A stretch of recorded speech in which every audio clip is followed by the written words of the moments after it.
Hello friends, welcome to SSC coaching centre. गणित के important सवाल कराऊंगा तो वीडियो को पूरा देखना। स्टार्ट करते हैं। पहला सवाल, पांच क्रमांकित संख्याओं का औसत 10 है तो बीच वाली संख्या कौन सी है।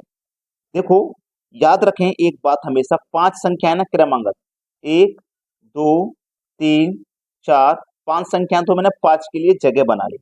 उसने बोला औसत 10 है, तो औसत क्या होता है। अगर पांच संख्या हैं तो पांच में बीच वाली संख्या ही औसत होता है। देखो, औसत, जो औसत है ना, वही बीच वाली संख्या है, याद रखना। जो औसत है वही बीच वाली संख्या। अब संख्या कैसी है, लगातार है, क्रमांकन का मतलब तो 10 के आगे 11 आएगा, 12 आएगा, 10 से पहले 9 आएगा, 8 आएगा।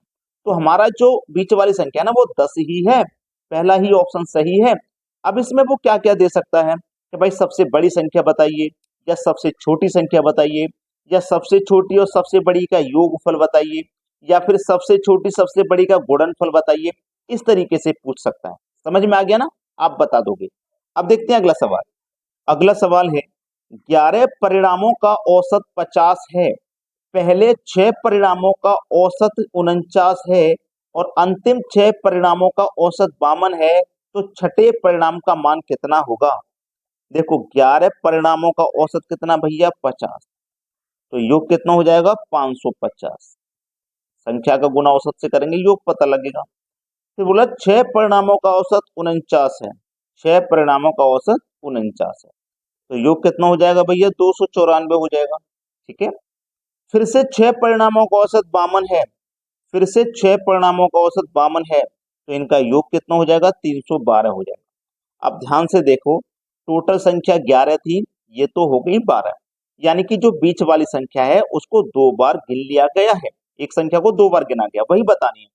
तो देखो, ये 12 संख्या हो गई ना, ये 12 होगी, 6 और 6 12, 12 संख्याओं का योग कर लीजिए कितना है, ये 12 हो गई। फिर 12 संख्या के योग में से 11 का घटा देंगे, एक संख्या का बचेगा जो पूछा है हमसे। ठीक है, चलिए, 4 और 2 6, 9 और 1 10 का जीरो हासिल लगा, 1, 2 और 3 5 हासिल का 1 6, तो ये हो जाएगा 606। 12 संख्याओं का योग 606, इसमें से अब 11 का घटा देंगे, 550, 550 को घटा देंगे। ठीक है, तो 6 में से जीरो जाएगा 6, और 60 में से 55 जाएगा 5, 56 आ गया। सवाल खत्म हो गया, 11 संख्या घटा दिया तो 56 आ गया, 56 दिया गया। सी ऑप्शन में बिल्कुल सही जवाब है। अब देखते हैं अगला सवाल। अगला प्रश्न है, एक कक्षा में 30 छात्रों का औसत भार 25 है, 30 छात्रों का औसत 25 है, तो योग कितना हो जाएगा भैया, 750। ठीक है। यदि कक्षा अध्यापक का औसत भार भी शामिल कर लिया जाए तो औसत भार 2 किलो बढ़ जाता है। देखो, हमने कक्षा अध्यापक को शामिल कर लिया, 30 छात्र से कक्षा अध्यापक को शामिल कर ले, 31 हो गए, 2 किलो बढ़ गया औसत भार। पहले से 25 था, 2 किलो बढ़ गया तो 27 हो गया। तो अब इनका योग कितना हो जाएगा, 837। तो कक्षा अध्यापक का भार कितना है। देखो, 31 में से 30 छात्रों का घटा दो, केवल 31 में एक बचेगा जो हमारा अध्यापक है ना। 31 में से 30 घटा दो, एक बचेगा जो अध्यापक हमने बढ़ाया था।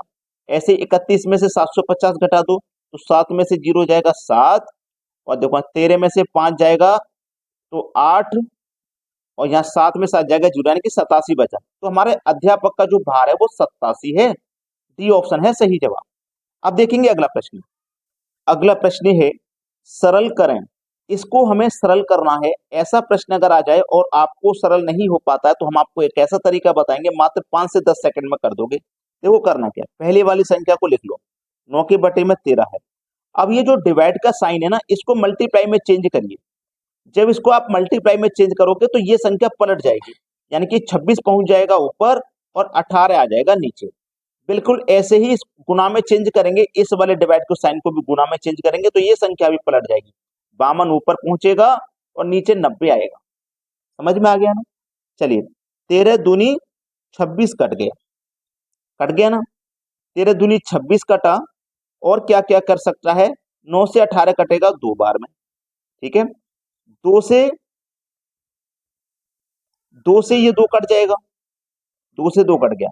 52 के बटे में 90 बचा, तो देखो 52 को भी मैं 2 से कटाऊंगा तो ये 26 बार में कटेगा, और इसको भी 2 से कटाऊंगा तो ये 45 बार में कटेगा।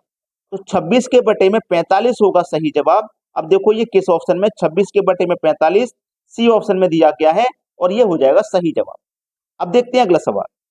अगला प्रश्न है, एक्स 4 मिनट में 60 पृष्ठों की प्रतिलिपि कर सकता है। जो हमारा एक्स है ना, एक्स जो है वो 60 पृष्ठों की प्रतिलिपि कर सकता है 4 मिनट में। 4 से 60 को कटाएंगे 15 निकल के आएगा। ठीक है, हमारे एक्स और वाई दोनों मिलकर, एक्स प्लस वाई, ये दोनों मिलकर के 750 पृष्ठ 750 पृष्ठों की प्रतिलिपि कर सकते हैं 30 मिनट। तो 0 से गया 0, 3 से कटेगा 75, 25 बार। ठीक है, अब देखिएगा ध्यान से देखना कि x और y दोनों का मान आपके पास कितना है। दोनों का मान, x और y दोनों का मान 25 है, केवल अकेले y का 15 है। देखो x प्लस वाई, ठीक है, ये दो व्यक्ति हैं, दोनों का है 25, केवल x का है 15, तो हम y का मान 10 जोड़ेंगे इसमें तभी तो 25 होगा। तो हमारे y का मान कितना है 10। तो x कितने मिनटों में 100 पृष्ठों की प्रतिलिपि कर सकता है, 10 मिनट में कर सकता है। सी ऑप्शन बिल्कुल सही जवाब है। अब देखते हैं अगला सवाल। अगला प्रश्न है, एक उधार ली गई राशि पर x वर्ष में 6% की वार्षिक दर से बनने वाला ब्याज इसके मूलधन का 1/3 है। x ज्ञात करें। देखो हमारे पास दर है 6% की। ठीक है, जो ब्याज है ना, जो ब्याज है वो मूलधन का, जो भी मूलधन है उसका कितना है 1/3, 1/3 है। ठीक है, ये है प्रश्न में, बस आसानी से कर लीजिए। अब यहाँ पे आप क्या करोगे, आपसे क्या पूछा है, एक्स वर्ष में, यानी कि एक्स का मान पूछा, समय पूछा है, एक्स वर्ष में नहीं पता कितने वर्ष में, समय पूछा है आपसे। तो समय बराबर आप क्या फॉर्मूला लगाओगे, ब्याज गुने 100 बटे में मूलधन गुने दर, इसको लगाओगे, समय निकल के आ जाए। समय बराबर ब्याज कितना है भैया, ब्याज है आपका 1/3। ठीक है, मूलधन के ब्याज 1/3 है। ठीक है, ब्याज 1/3 गुने कितना है आपके पास 100। ठीक है, बटे में कितना है मूलधन गुने दर। मूलधन तो हमें पता ही नहीं है कितना है भाई, मूलधन पता है हमें कितना है, मूलधन है आपके पास 3। भाई मूलधन का 1/3 का मतलब है 3 रुपए पर 1 रुपया ब्याज। ठीक है, 3 रुपए पर 1 रुपया ब्याज। दर कितनी है आपके पास, दर है 6% की। बस इसको लगा दीजिए, आंसर आ जाएगा। चलिए अब इसको हम कटा लेंगे, तो ये कटेगा आपका 2 से कटेगा 3 बार में, 2 से कटेगा ये 50 बार में। ठीक है, 50 से कम 50, 3 तिया 9, तो 50/9। अब 9 से इसको मैं कटाऊंगा तो 9 पंजे 45, बचा 5, तो 5 ऊपर बटे में 9, 5/5/9 पहले ही ऑप्शन में दिया गया है, बिल्कुल सही जवाब है। अगर आपने वीडियो को अभी तक लाइक नहीं किया तो सभी बच्चों से मेरी रिक्वेस्ट है, वीडियो को लाइक करें और सभी दोस्तों में शेयर भी करें। ठीक है दोस्तों, धन्यवाद।